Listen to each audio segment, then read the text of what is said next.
tudo bom? Eu sou a Ana. Hoje é terça-feira, dia 25 de novembro de 2025 e a gente está no dia de leitura 329 e eu vou ler primeiro Coríntios 1, 2, 3 e 4. Isso aí, gente. Vamos tá acabando o ano, né? Aí a gente vai começar de novo. Tô aceitando sugestão para saber o que eu vou fazer. Tô pensando em gravar, ler a Bíblia toda, né? Porque eu vou ler de qualquer maneira. Só que em ordem cronológica. Eu nunca li em ordem cronológica.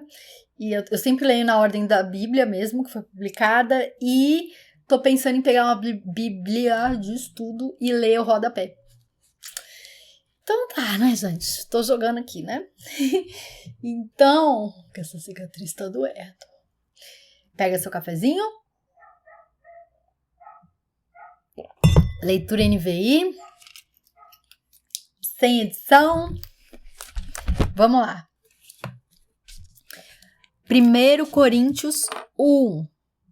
Paulo, chamado para ser apóstolo de Cristo Jesus, pela vontade de Deus, e o irmão Sóstenes, a igreja de Deus que está em Corinto, aos santificados em Cristo Jesus e chamados para serem santos, juntamente com todos os que em toda parte invocam o nome de nosso Senhor Jesus Cristo, Senhor deles e nosso. A vocês, graça e paz da parte de Deus, nosso Pai, e do Senhor Jesus Cristo. Que lindo! A gratidão de Paulo. Sempre dou graças a meu Deus por vocês, por causa da graça que lhes foi dada por ele em Cristo Jesus. Pois nele vocês foram enriquecidos em tudo, isto é, em toda palavra e em todo conhecimento, porque o testemunho de Cristo foi confirmado entre vocês. De modo que não lhe falta nenhum dom espiritual, enquanto vocês esperam que o nosso Senhor Jesus Cristo seja revelado. Ele os manterá firmes até o fim, de modo que vocês serão irrepreensíveis no dia de nosso Senhor Jesus Cristo. Fiel é Deus, o qual o chamou à comunhão com seu Filho Jesus Cristo, nosso Senhor. As divisões na igreja. Irmãos, em nome de nosso Senhor Jesus Cristo, suplico a todos vocês que concordem uns com os outros no que falam, para que não haja divisões entre vocês. Antes que todos estejam unidos num só pensamento e num só parecer. Meus irmãos, fui informado por alguns da casa de Chloe de que há divisões entre vocês. Com isso quero dizer que algum de vocês afirma: eu sou de Paulo, ou eu sou de Apolo, ou eu sou de Pedro, ou ainda eu sou de Cristo. Acaso Cristo está dividido? Foi Paulo crucificado em favor de vocês? Foram vocês batizados em nome de Paulo? Dou graças a Deus por não ter batizado nenhum de vocês, exceto Crispo e Gaio. De modo que ninguém pode dizer que foi batizado em meu nome. Batizarei também os da casa de Estéfanas. Além destes, não me lembro se batizei alguém mais. Pois Cristo não me enviou para batizar, mas para pregar o evangelho. Não, porém, com palavras de sabedoria humana, para que a cruz de Cristo não seja esvaziada. Cristo, sabedoria e poder de Deus.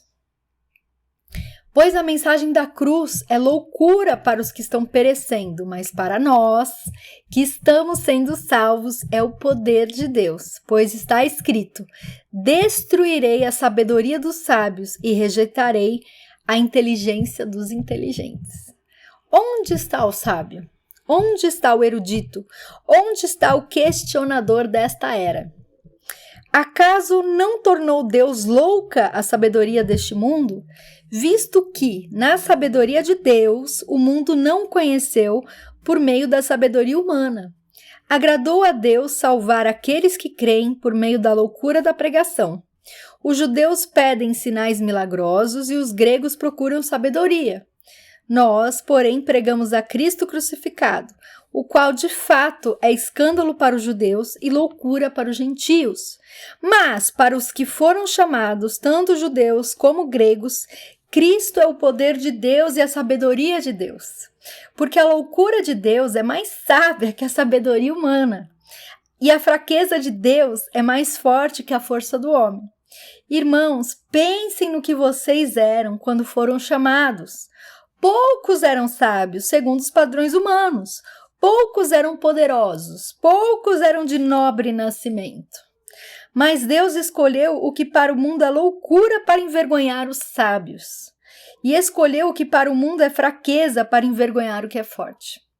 Ele escolheu o que para o mundo é insignificante, desprezado, e o que nada é para reduzir a nada o que é, a fim de que ninguém se vanglorie diante dele. É, porém, por iniciativa dele que vocês estão em Cristo Jesus, o qual se tornou sabedoria de Deus para nós, isto é, justiça, santidade e redenção, para que, como está escrito, quem se gloriar, glorie-se no Senhor. Agora, Romanos foi outro vídeo. 1 Coríntios 2. Eu mesmo, irmãos, quando estive entre vocês, é Jesus falando? Não fui com deve ser Paulo, né? Não fui com discurso eloquente, nem com muita sabedoria para lhes proclamar o mistério de Deus, pois decidi nada saber entre vocês, a não ser Jesus Cristo e este crucificado. E foi com fraqueza, temor e com muito tremor que estive entre vocês. Minha mensagem e minha pregação não consistiram em palavras persuasivas de sabedoria, mas consistiram em demonstração do poder do Espírito, para que a fé que vocês têm não se baseasse na sabedoria humana, mas no poder de Deus. A sabedoria procedente do Espírito. Entretanto, falamos de sabedoria entre os que já têm maturidade, mas não da sabedoria desta era ou dos poderosos desta era, que estão sendo reduzidos a nada. Ao contrário, falamos da sabedoria de Deus, do mistério que estava oculto, o qual Deus preordenou antes do princípio das eras, para a nossa glória. Nenhum dos poderosos desta era o entendeu, pois se o tivessem entendido, não teriam crucificado o Senhor da glória. Todavia, como está escrito, olho nenhum viu, ouvido nenhum ouviu, mente nenhuma imaginou o que Deus preparou para aqueles que o amam. Ai, que lindo, né? Mas Deus o revelou a nós por meio do Espírito. O Espírito sonda todas as coisas, até mesmo as coisas mais profundas de Deus. Pois quem conhece os pensamentos do homem, a não ser o Espírito do homem que nele está? Da mesma forma, ninguém conhece os pensamentos de Deus, a não ser o Espírito de Deus. Nós, porém, não recebemos o Espírito do mundo, mas o Espírito procedente de Deus, para que entendamos as coisas que Deus nos tem dado gratuitamente. Delas também falamos, não com palavras ensinadas pela sabedoria humana, mas com palavras ensinadas pelo Espírito, e interpretando verdades espirituais para os que são espirituais. Quem não tem o Espírito não aceita as coisas que vêm do Espírito de Deus, pois lhes são loucura. E é capaz de entendê-las porque elas são discernidas espiritualmente. Mas quem é espiritual discerne todas as coisas, e ele mesmo por ninguém é discernido. Pois quem conheceu a mente do Senhor para que possa instruí-lo? Nós, porém, temos a mente de Cristo. Agora, 1 Coríntios 3. As divisões da igreja. As divisões na igreja. Nossa, às vezes entra cabelo aqui no meio, fica no meu olho assim. Pronto. As divisões na igreja. Irmãos, não lhes pude falar como a espirituais, mas como a carnais, como a crianças em Cristo. Dei-lhes leite e não alimento sólido, pois vocês não estavam em condições de recebê-lo. De fato, vocês ainda não estão em condições, porque ainda são carnais. Porque visto que há inveja e divisão entre vocês... Filho? Vocês ouviram o miado? Acho que eu ouvi. Não. Porque, visto que há inveja e divisão entre vocês, não estão sendo carnais e agindo como mundanos? Pois quando alguém diz, eu sou de Paulo, e outro, eu sou de Apolo, não estão sendo mundanos? Afinal de contas, quem é Apolo? Quem é Paulo? Apenas servos por meio dos quais vocês vieram a crer, conforme o ministério que o Senhor atribuiu a cada um. Eu plantei, Apolo regou, mas Deus é quem faz crescer, de modo que nem o que planta, nem o que rega são alguma coisa, mas unicamente Deus que efetua o crescimento. O que planta e o que rega tem um só propósito e cada um será recompensado de acordo com seu próprio trabalho. Pois nós somos cooperadores de Deus, vocês são lavoura de Deus e edifício de Deus. Conforme a graça de Deus que me foi concedida, eu, como sábio construtor, lancei o alicerce e o outro está construindo sobre ele. Contudo, veja cada um como constrói. Porque ninguém pode colocar outro alicerce além do que já está posto, que é Jesus Cristo.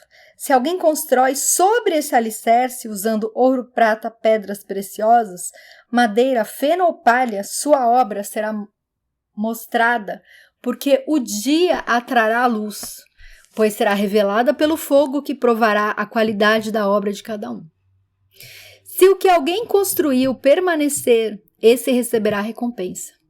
Se o que alguém construiu se queimar, esse sofrerá prejuízo. Contudo, será salvo como alguém que escapa através do fogo. Vocês não sabem que são santuário de Deus e que o Espírito de Deus habita em vocês? Se alguém destruir o santuário de Deus, Deus o destruirá, pois o santuário de Deus, que são vocês, é sagrado. Não se enganem. Se algum de vocês pensa que é sábio, segundo os padrões dessa era, deve tornar-se louco para que se torne sábio, porque a sabedoria deste mundo é loucura aos olhos de Deus. Pois está escrito, ele apanha os sábios na astúcia deles, e também, o Senhor conhece os pensamentos dos sábios e sabe como são fúteis. Portanto, ninguém se glorie em homens, porque todas as coisas são de vocês. Seja Paulo, seja Apolo, seja Pedro, seja o mundo, a vida, a morte, o presente ou o futuro, tudo é de vocês e vocês são de Cristo e Cristo de Deus. Agora, 1 Coríntios 4, nosso último capítulo. Apóstolos de Cristo. Portanto, que todos nos considerem como servos de Cristo e encarregados dos mistérios de Deus. O que se requer desses encarregados é que sejam fiéis. Pouco me importa ser julgado por vocês ou por qualquer tribunal humano. De fato, nem eu julgo a mim mesmo. Embora em nada minha consciência me acuse, nem por isso justifico a mim mesmo. O Senhor é quem me julga. Portanto, não julguem nada antes da hora devida. Esperem até que o Senhor venha. Ele trará à luz o que está oculto nas trevas e manifestará as intenções dos corações. Nessa ocasião, cada um receberá de Deus a sua aprovação. Irmãos, apliquei essas coisas a mim e a Apolo por amor a vocês, para que aprendam de nós o que significa não ultrapassem o que está escrito. Assim, ninguém se orgulhe a favor de um homem em detrimento de outro. Pois quem torna você diferente de qualquer outra pessoa? O que você tem que não tenha recebido? E se o recebeu, por que se orgulha como se assim não fosse? Vocês já têm tudo o que querem, já se tornaram ricos, chegaram a ser reis, e sem nós. Como eu gostaria que vocês realmente fossem reis, para que nós também reinássemos com vocês. Porque me parece que Deus nos colocou a nós, os apóstolos, em último lugar como condenados à morte. Viemos a ser um espetáculo para o mundo, tanto diante de anjos como de homens. Nós somos loucos por causa de Cristo, mas vocês são sensatos em Cristo. Nós somos fracos, mas vocês são fortes. Vocês são respeitados, mas nós somos desprezados. Até agora estamos passando fome, sede e necessidade de roupas. Estamos sendo tratados brutalmente. Não temos residência certa e trabalhamos arduamente com nossas próprias mãos. Quando somos amaldiçoados, abençoamos. Quando perseguidos, suportamos. Quando caluniados, respondemos amavelmente. Até agora nos tornamos a escória da terra, o lixo do mundo. Não estou tentando envergonhá-los ao escrever estas coisas, mas procuro diverti-los como a meus filhos amados. Embora possam ter 10.000 tutores em Cristo, vocês não têm muitos pais, pois em Cristo Jesus eu mesmo gerei por meio do Evangelho. Portanto, suplico-lhes que sejam meus imitadores. Por essa razão estou lhes enviando Timóteo, meu filho amado e fiel no Senhor, o qual lhe trará à lembrança a minha maneira de viver em Cristo Jesus, de acordo com o que eu ensino por toda parte em todas as igrejas. Alguns de vocês se tornaram arrogantes, como se eu não fosse mais visitá-los. Mas irei muito em breve, se o Senhor permitir. Então saberei não apenas o que estão falando esses arrogantes, mas que poder eles têm. Pois o reino de Deus não consiste em palavras, mas em poder. Que é que vocês querem?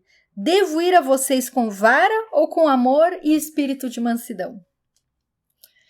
E é isso, gente. Fica pensando nisso tudo. Então tá bom, deixa um comentário pra gente conversar, que eu amo responder. Curte, compartilha, se inscreve no canal. Um beijo, fica com Deus. Obrigada da companhia, que eu amo ler a Bíblia pra você. E até o próximo vídeo.